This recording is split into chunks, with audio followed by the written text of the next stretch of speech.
Capítulo 14. Otro esfuerzo. Había principiado el mes de octubre, y Alfredo no volvía, ni nadie tenía noticias de su paradero. Cada día que pasaba era, por consiguiente, más crítica la situación de la desgraciada hija de don Pascual.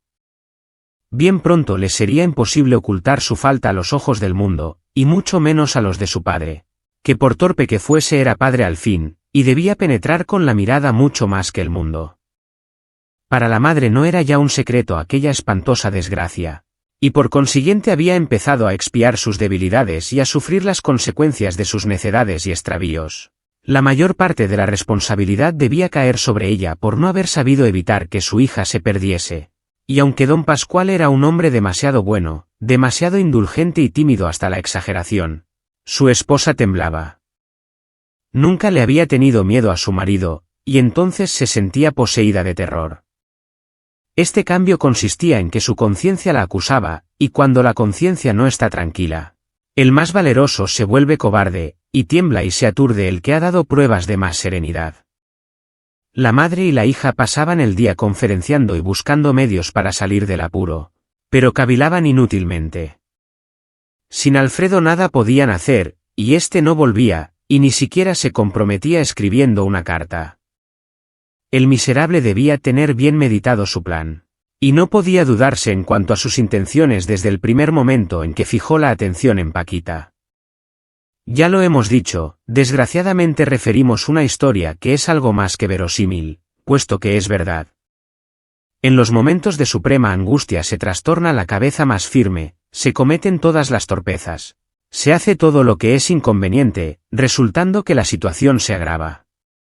Los que sienten demasiado no piensan como los que están en completa calma, o lo que es igual, cuando el sentimiento se excita hasta cierto grado, cambian las ideas, porque todo se ve a través de un prisma que con frecuencia nos engaña.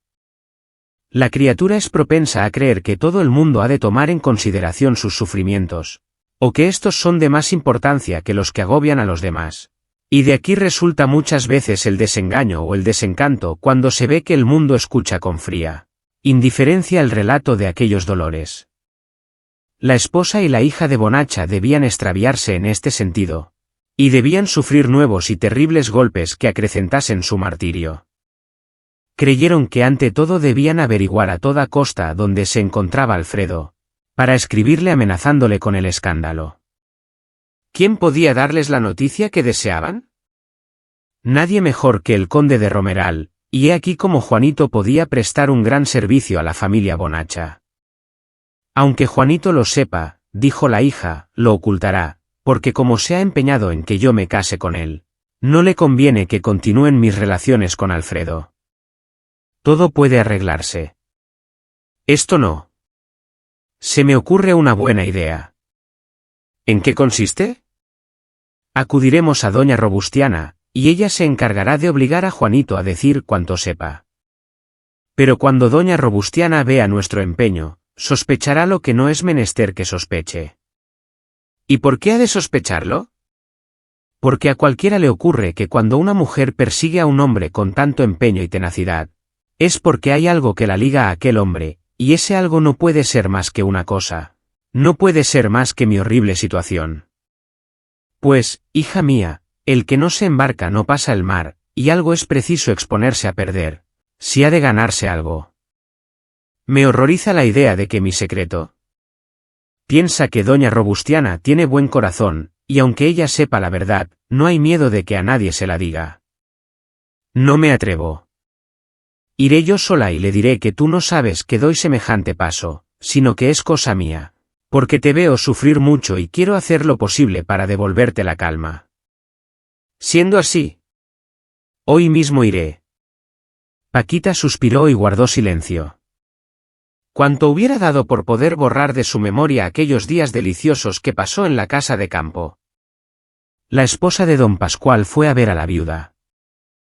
¿Y Paquita? Preguntó doña Robustiana, ¿está enferma? No, aunque le sobran motivos para estarlo. Supongo que alude usted.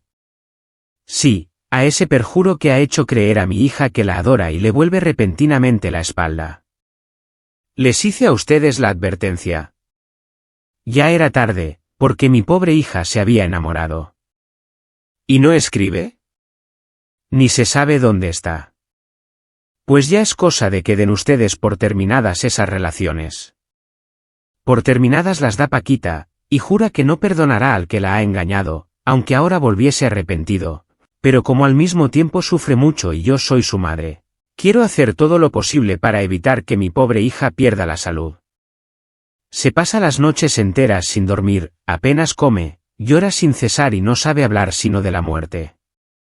Le aseguro a usted, doña Robustiana, que estoy pasando lo que no ha pasado ninguna criatura, y a todo esto, tengo también el tormento de mi marido, que no hace más que decir que la culpa es mía, porque consentí esos amores, y para que nada falte a mi desesperación, se ha empeñado en hacer renuncia del empleo, diciendo que no quiere deber nada al que ha engañado a su hija. Nada de eso me sorprende, porque don Pascual es muy severo, muy delicado, y no transige con cierta clase de cosas. Y en este apuro y no sabiendo qué hacer, acudo a usted sin que Paquita lo sepa. Si a costa de cualquier sacrificio me es posible remediar su desgracia, ya pueden ustedes considerarse dichosas. Hasta hoy me he concretado a ver, oír y callar, pero ya estoy decidida a tomar parte en este asunto, y quiero escribir a ese hombre por si consigo más que mi hija. Pero si no saben ustedes dónde se encuentra. En eso precisamente consiste el favor que usted puede hacerme. No comprendo bien. Voy a explicarme. Sí, sepamos. No es posible que el conde de Romeral ignore dónde se encuentra el que, sobre ser su amigo íntimo, ha de casarse con su hija. Empiezo a entender. ¿Y si el conde lo sabe? Debe saberlo Juanito, ¿no es verdad? Eso he querido decir. ¿Y usted desea que yo le pregunte a Juanito como mejor le parezca, porque si nosotras lo hacemos? La comisión es delicada. Tiene usted con Juanito mucha influencia. Me respeta bastante, no lo niego. Entonces, intentaré dejarlas a ustedes complacidas, y abrigo la esperanza de conseguirlo así. Doña Robustiana, dando una prueba de delicadeza y de nobles sentimientos, no hizo ninguna pregunta ni alusión que pudiera mortificar a la esposa de Bonacha. Despidióse ésta, y se fue tan satisfecha como podía estarlo en su situación. Pobre Paquita, murmuró la viuda. Había adivinado la verdad, porque no era difícil adivinarla. Aquella misma noche fue Juanito algo más temprano que de costumbre, y así pudo la viuda desempeñar con más libertad su comisión. Amigo mío, dijo doña Robustiana, preciso es que me dé usted otra prueba de franqueza y de generosidad. Dispuesto estoy. Acuérdese usted que tengo ya su palabra. Y la cumpliré. Quiero saber cómo puede dirigirse una carta a don Alfredo de Saavedra. Palideció Juanito y quedó, silencioso por algunos minutos. Le era muy fácil mentir sin que la mentira se descubriese, pero no quiso hacerlo, aunque ignoramos si al decidirse a decir la verdad lo hacía para cumplir su palabra o con dañada intención. Señora, contestó al fin, aunque nadie me obliga, seré franco. No espero otra cosa de usted, dijo doña Robustiana. Don Alfredo de Saavedra está en Londres. ¿Pero cómo debe dirigírsele una carta? Por toda contestación sacó Juanito su cartera, y con el lápiz escribió algunas líneas. Luego arrancó la hoja, se la presentó a la viuda, y le dijo: Esas son las señas exactas, y si se le escribe y no contesta, la culpa no es mía. Gracias. He cumplido mi deber. Su generosidad tendrá algún día la recompensa que merece. Juanito desplegó una sonrisa amarga. Me parece, añadió la viuda, que la hija de don Pascual odia ya a don Alfredo de Saavedra. ¿Y por qué se afana tanto por él? Esto es ya una cuestión de amor propio. Cuestión que le costará muchos disgustos. Así lo creo, pero cuanto más duro sea el desengaño, más probabilidades hay de que usted sea correspondido. El tiempo lo dirá. Se presentaron otros amigos, y la conversación fue interrumpida.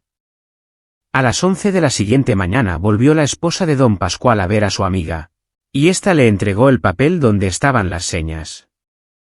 Sin perder tiempo escribió Paquita, suplicando, amenazando, evocando recuerdos y pintando con los más vivos colores su dolor y su desesperación.